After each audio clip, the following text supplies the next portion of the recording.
नमस्कार मित्र हो, श्री स्वामी समर्थ. मित्र हो, उद्या दिवाळीचा पाडवा आहे. उद्याचा दिवस हा नवरा बायको मधील एक अत्यंत सुंदर हा 3.5 मुहूर्तापैकी एक मुहूर्त असणारा दिवस आहे. या दिवशी आपल्याला पत्नी ही पतीला ओवाळत असते. आपण रोजच आपल्या पतीची इच्छा पूर्ण करत असतो. त्याच्या ज्या सर्व काही इच्छा आहेत, मागण्या आहेत, त्याला होकार देत असतो. पण असा हा दिवस आहे की ज्या ठिकाणी आपल्याला नवरा बायकोमध्ये एक प्रेमाचं अतूट नातं इथं बनत असतं. म्हणून दोघांनीही या दिवशी थोडा वेळ एकमेकांना देणे खूप गरजेचं आहे. हा दिवाळीचा पाडवा हा 3.5 मुहूर्तापैकी एक मुहूर्त आहे. म्हणून या दिवशीला खूपच जास्त महत्त्व आहे. या दिवशी सकाळी लवकर उठून अभंग स्नान करायचं आहे. पतीला उटणे लावून अंघोळ घालायचे आहे आणि नंतर त्याला ओवाळायचं आहे. पतीनेही ओवाळणी काही ना काही ओवाळणी आपल्या पत्नीला द्यायची आहे. तुम्हाला काहीही शक्य असेल ते तुम्ही ओवाळणी आपल्या पत्नीसाठी द्यायची आहे. महिलांनी पतीला सकाळीच ओवाळून घ्यावे. तसा दिवसभराचा हा वेळ खूप शुभ मानला आहे. परंतु माणसांना कामाला जायची घाई असते. दिवसभर कामाला जाऊन संध्याकाळी वेळेत ओवाळणी होत नाही, जमत नाही, ते शक्य नसते. म्हणून सकाळी लवकर ओवाळून घ्यावे. या दिवशी पतीचे पाय धुवून पाणी सुद्धा घेतले जाते. ते चरणतीर्थ सुद्धा खूप सौभाग्य प्राप्त करत असते. पती पत्नीमधील या चरणतीर्थाने प्रेम वाढते असं म्हटलं जातं. गोड पदार्थाचे जेवण या दिवशी करायचं आहे. या दिवशी तुम्ही नवीन वस्त्रे किंवा अन्नदान सुद्धा केले तरी चालतात. तुम्हाला खूप चांगले याचे अनुभव आलेले दिसून येतील. या दिवशी सोने चांदीची खरेदी करणे अत्यंत शुभ मानले जाते. या दिवशी नवीन कोणतीही वस्तू घरामध्ये आणणे अत्यंत शुभदायी मानले जाते. नवीन गाडी, घराचा व्यवहार, नवीन पूजेची भांडी, धार्मिक पुस्तके तुम्ही या दिवशी आणायचे आहेत. व्यापारी लोक नववर्ष या दिवशी सुरू करत असतात. हा दिवस शुभ मानला जातो. व्यापारासाठी आणि नवीन कोणतेही कार्य सुरू करण्यासाठी हा दिवस अत्यंत शुभ मानला जातो.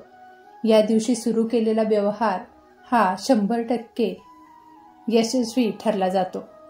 खास करून पती पत्नीमधील गोडवा वाढावा म्हणून या दिवशी दिवाळीच्या पाडव्याला औक्षण केले जाते. हा एक दिवस 3.5 मुहूर्तापैकी एक आहे. त्यामुळे याचे खास महत्त्व आहे. आपण कितीतरी वस्तू वर्षभरामध्ये घेत असतो. परंतु या दिवशी छोट्यातली छोटी वस्तू सुद्धा आपल्याला पतीकडून मिळाली तर ती आपल्याला कायम आठवणीत राहत असते आणि त्यामुळे प्रेमाचा गोडवा अजून वाढत असतो. म्हणून या दिवशी पतीनेही पत्नीला कोणतीही छोटी तरी वस्तू भेटवस्तू म्हणून द्यायची आहे. या दिवशीला बलिप्रतिपदा दिवस असे सुद्धा या नावाने सुद्धा ओळखले जाते. विक्रम संवत्सराचा पहिला दिवस म्हणून याचे विशेष महत्त्व आहे. यास व्यापारी पाडवा असेही म्हणतात. व्यापारी लोक नववर्ष या दिवशी सुरू करतात. हा दिवस शुभ मुहूर्त असा मानला जातो. या दिवशी गुजराती लोकांत अन्नकोट करण्याची खूप रीत आहे. अन्नाचे वेगवेगळे ढीग घालून ते श्रीकृष्णाला अर्पण करत असतात.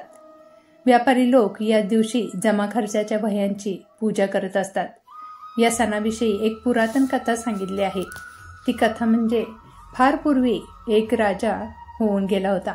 अतिशय पराक्रमी, दानशूर आणि प्रजाहित दक्ष अशी त्याची ख्याती होती. त्याचे नाव बळीराजा होते. हा भक्त प्रल्हादाचा नातू होय. इंद्रपद मिळण्यासाठी त्याने अनेक यज्ञ केले. इंद्रपद हरण झाले तर काय करणार अशी सर्वांना भीती वाटू लागली. श्री विष्णूने यावर युक्ती केली. त्याने बटू वामनाचा अवतार धारण केला व तो बळीराजाच्या दरबारात गेला. वामनाने बळीराजाकडे फक्त 3 पावलांपुरतेच जमिनीचे दान मागितले. उदार मनाच्या बळीराजाने ते दान ताबडतोब दिले. परंतु वामनाच्या 2 पावलातच सारे जग व्यापून गेले. 3रे पाऊल कुठे ठेवणार? शेवटी राजा बळीने आपले मस्तक पुढे केले. वामनाने बलीच्या डोक्यावर पाय ठेवला. भगवान विष्णूंनी त्याला पाताळाचे राज्य दिले. देवादिकांची काळजी दूर झाली. इंद्रपद सुरक्षित राहिले. श्री विष्णूंनी बळीराजाच्या औदार्यावर संतुष्ट झाले. बळीराजाची सेवा करण्यासाठी भगवान विष्णू याचे द्वारपाल झाले. तो दिवस बलिप्रतिपदा दिन. या दिवशी बली व त्याची पत्नी विंध्यावली यांचे चित्र काढून त्याची पूजा करतात. काही ठिकाणी बळीची पिठाची मूर्ती काढून तिची पूजा करतात. दुसरी कथा अशी, या दिवशी गोवर्धन पर्वताची सुद्धा पूजा केली जाते. ती कथा अशी आहे, एकदा शरद ऋतूत गोकुळातील लोकांनी इंद्राचा उत्सव सुरू केला. त्यावेळी श्रीकृष्णाने त्यांना सांगितले, गोवर्धन पर्वतामुळे आपली उपजीविका होते, तेव्हा तुम्ही इंद्राऐवजी गोवर्धनाची पूजा करा. त्यांनी तसे करताच इंद्राला राग आला. त्याने गोकुळावर मुसळधार पाऊस पाडायला सुरुवात केली. 2 दिवस झाले तरी पाऊस काही थांबत नव्हता. सारे घाबरले. श्रीकृष्णाला सगळे शरण गेले. सर्वांचे रक्षण करण्याची विनंती केली व ती श्रीकृष्णाने मान्य केली. व इंद्राचा गर्व हरण करण्यासाठी श्रीकृष्णाने गोवर्धन पर्वत आपल्या एका करंगळीवर उचलला आणि त्याखाली सर्व गोकुळवासी लोकांचे रक्षण केले. म्हणून लोक गोवर्धन पर्वताची पूजा करतात. या दिवसाचे स्मरण म्हणून दिवाळीच्या अन्न पर्वताचा अन्नकूट पर्वत करून त्यावर श्रीकृष्णाची मूर्ती ठेवून त्याची पूजा करतात.